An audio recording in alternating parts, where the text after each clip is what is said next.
टिप्पणियाँ 4 विद्रोही की विशेषता या गुण या स्वभाव। विद्रोही कविता हिंदी साहित्य के सुप्रसिद्ध कवि श्री माखनलाल चतुर्वेदी की राष्ट्र प्रेम से परिपूर्ण कविता है। कवि स्वयं भारत के स्वतंत्रता संग्राम के एक विद्रोही सिपाही में, अतः उनके स्वभाव का प्रतिबिंब विद्रोही कविता में दिखाई देता है। कवि ने वृक्ष के बीज के प्रतीक के माध्यम से विद्रोही व्यक्ति की विशेषताएं या गुण का चित्रण किया है, जिसका परिचय हम प्रस्तुत कर रहे हैं। एक प्रबल, शक्तिशाली या आत्मशक्ति वाला विद्रोही अत्यंत आत्मबल या शक्ति से भरपूर होता है। वह बीज के समान मिट्टी में मिल जाने के बाद भी धरती का सीना चीरकर बाहर निकल जाता है। वृक्ष की डाली के समान वह भी टूटने पर पुनः उसी जगह से अंकुरित होता है। उस परिस्थितियाँ डरा नहीं सकती, हरा नहीं सकती। वह अपने अस्तित्व का परिचय देता हुआ कहता है कि मैंने मिट जाने में सीखा है जग में हरियाणा। 2. त्याग एवं बलिदान की भावना। विद्रोही अपना घर-बार, निजी सुख एवं आराम को छोड़कर मातृभूमि की रक्षा के लिए निकल पड़ता है। अपने प्राणों का बलिदान देने के लिए भी वह तत्पर रहता है। वह मातृभूमि के लिए अपने जीवन का बलिदान देने को अपना सौभाग्य मानता है। 3. निस्वार्थ समर्पण। विद्रोही में निस्वार्थ समर्पण की भावना प्रबल होती है। वह अपना सर्वस्व दूसरों के प्रति न्योछावर करने के लिए तत्पर होता है। वृक्ष जिस प्रकार अपने फूल, पत्ते, डालियाँ आदि औषधि बनाने के लिए देता है, स्वयं धूप में खड़ा रहकर पथिकों को छाया देता है, उसी प्रकार विद्रोही भी पीड़ितों के लिए आश्रय स्थान होते हैं। भूखे तपन तपे जीवों के आश्रयवर है हम ही। 4. सहनशील। मुश्किल परिस्थितियों में आगे बढ़ना, किसी भी चुनौती का सामना करना, अत्याचारों को सहना, फिर भी अपने लक्ष्य को नहीं छोड़ना, यह विद्रोही का जीवन मंत्र होता है। वह अत्यंत सहनशील और अपने इरादों में दृढ़ होता है। वे थोड़ी सी मुश्किलों में ही डर जाने वाले नहीं होते। उनके मार्ग में कई चुनौतियाँ आती हैं, उन्हें मारने के, डराने के अनेक प्रयास होते हैं, किंतु वे चुपचाप इन्हें सहते हुए अपने मार्ग पर चले जाते हैं। हर विनाश में वह अपने सौभाग्य को देखता है। निडर, देशभक्त। विद्रोही निडर और देशभक्त होता है। वह मातृभूमि के रक्षा के लिए सर पे कफन बांधकर घर से निकल पड़ता है। किसी भी परिस्थिति में और किसी से भी वह डरता नहीं है। उनका स्वभाव होता है मिट्टी में मिलना, हरियाणा, फिर होना अंगारे। उनकी ललकार है कि यदि कोई उसे मार भी डालेगा तो उनके नए विद्रोही उसके स्थान पर आ जाएंगे, किंतु जहाँ सिर कटे कि हम 100 गुने हुए तत्काल। इस प्रकार चतुर्वेदी जी ने विद्रोही काव्य में विद्रोहियों के अनेक गुणों की काव्यात्मक चर्चा की है। टिप्पणियाँ 5. आह्वान काव्य का उद्देश्य स्पष्ट कीजिए। प्रस्तावना। आह्वान काव्य हिंदी साहित्य जगत के सुप्रसिद्ध कवि सियाशरण गुप्त की सुप्रसिद्ध रचना है। प्रत्येक साहित्य कृति किसी न किसी प्रकार के उद्देश्य को लेकर ही लिखी जाती है, जिसके माध्यम से कवि अपने विचारों को अभिव्यक्त करता है। साहित्य समाज के हित के लिए लिखा जाता है, इसलिए समाज को लक्ष्य करके रचनाकार इसमें निश्चित उपदेश संदेश का उद्देश्य को लक्ष्य में रखकर अपनी कल्पना से सजाकर प्रस्तुत कर देता है। प्रस्तुत काव्य में आह्वान काव्य एक छोटी सी काव्य कृति है, फिर भी इसमें महत्वपूर्ण संदेश देना कवि का उद्देश्य है। कवि ने प्रकृति के माध्यम से समाज को संदेश देना चाहा है, यही कवि का उद्देश्य है। आह्वान काव्य का उद्देश्य। आह्वान काव्य में अत्यंत महत्वपूर्ण उद्देश्य की प्रति प्रकृति के माध्यम से की गई है। हम जानते हैं कि प्रकृति के सारे तत्व जैसे कि नदी, समुद्र, पर्वत, वन, उपवन, वृक्ष, ऋतुएं, सूर्य आदि समस्त संसार को कुछ न कुछ देकर अपने जीवन को धन्य बनाते हैं, सफल बनाते हैं, किंतु एकमात्र इंसान ही ऐसा स्वार्थी है कि वह अपने स्वार्थ के लिए ही जीता है।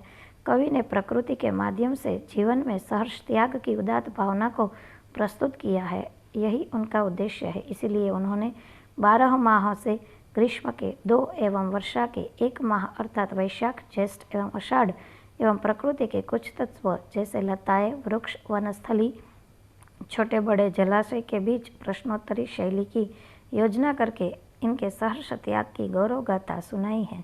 प्रथम वैशाख आता है। वैशाख में सूर्य की किरणें वनस्थली को, लताओं को जला देती है। उसके फूल पत्ते सूख जाते हैं, फिर भी वह शिकायत नहीं करते, यही उसके त्याग की महिमा को बढ़ाता है। वैशाख के पूछने पर कि बोलो आज कौन क्या देगा, तब उसका सहर्ष उत्तर देती हुई कोयल लताएं कहती है कि पहले पुण्य योग हम लेगी, अपने पत्र पुष्प दे देगी और तत्पश्चात खिलकर इस तप में झुलसेगी करके निज मृदुता की राग अर्थात इनके लिए अपने शरीर को जला देना और अपनी मृदुता का त्याग करना पुण्य का काम है। तत्पश्चात ज्येष्ठ भी वनस्थली से उसका श्रेष्ठ धन मांगता है, तब वनस्थली भी इसे अपने जीवन का सौभाग्य बताते हुए वसंत ऋतु ने उसे जो वैभव दिया था वह सर्ष देने के लिए तैयार हो जाती है। वह कहती है कि नव वसंत जो कुछ भी लाया, क्या वह सब होगा न यथेष्ट। अपना सब कुछ त्याग देना कितनी बड़ी बात होती है, इसका परिचय कवि ने वनस्थली के माध्यम से दिया है।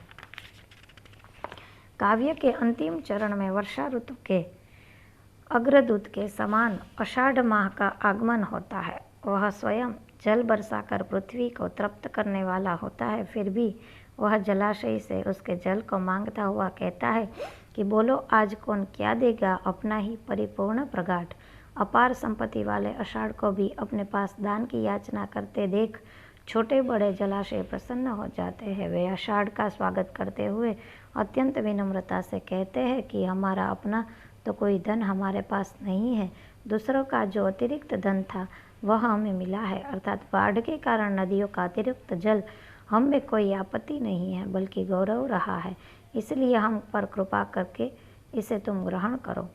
हमें दे गई थी जो जीवन किसी अन्य गौरव की बाढ़, ग्रहण करो हम जलाशयों का अंतिम दान वही आषाढ़। अपना सब कुछ न्योछावर करने में भी कैसी विनम्रता। इस प्रकार हम कह सकते हैं कि अपने श्रेष्ठतम धन का सहर्ष विनम्रता पूर्वक दान कैसे कर देना चाहिए, इसकी शिक्षा प्रतिकृति के माध्यम से समस्त मानव जात को देना कवि का उद्देश्य है, जिसकी पूर्ति करने में वे सफल सिद्ध हुए हैं। टिप्पणियाँ 6। वे मुस्काते फूल नहीं काव्य की भाषा। वे मुस्काते फूल नहीं महादेवी वर्मा का काव्य है। महादेवी जी हिंदी काव्य जगत में प्रचलित छायावादी शैली की कवयित्री है।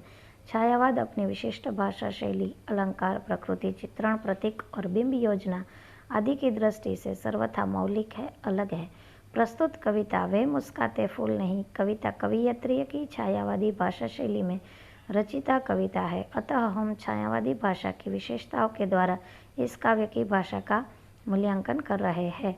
वे मुस्काते फूल नहीं की भाषा छायावादी काव्य भाषा की प्रमुख विशेषता है संस्कृत निष्ठ तत्सम शब्दों या शब्दावली का प्रयोग। प्रस्तुत काव्य में भी ऐसे शब्दों की छटा बिखरी मिलती है जैसे दीप, नीलम, मेघ, अनंत, ऋतुराज, प्राण, करुणा आदि शब्द।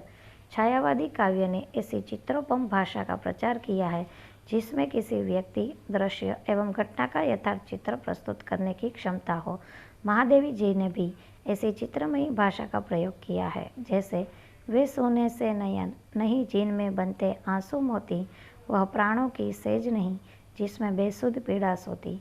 इसके उपरांत प्रस्तुत कविता में महादेवी जी ने प्रतीकात्मक भाषा का अच्छा प्रयोग किया है। संपूर्ण काव्य में प्रेयसी अर्थात आत्मा एवं प्रियतम अर्थात परमात्मा का प्रतीकार्थ ही मुख्य है। संपूर्ण अभिव्यक्ति प्रतीकात्मक भाषा में ही मिलती है, जैसे आत्मा अर्थात प्रेयसी की स्वर्ग को ठुकराना अर्थात मोक्ष के बदले पुनः पुनः जन्म लेने की इच्छा का वर्णन इस प्रकार के शब्दों में हुआ है, जैसे क्या अमरों का लोक मिलेगा, तेरी करुणा का उपहार, रहने दो है देव, अरे यह मेरा मिटने का अधिकार।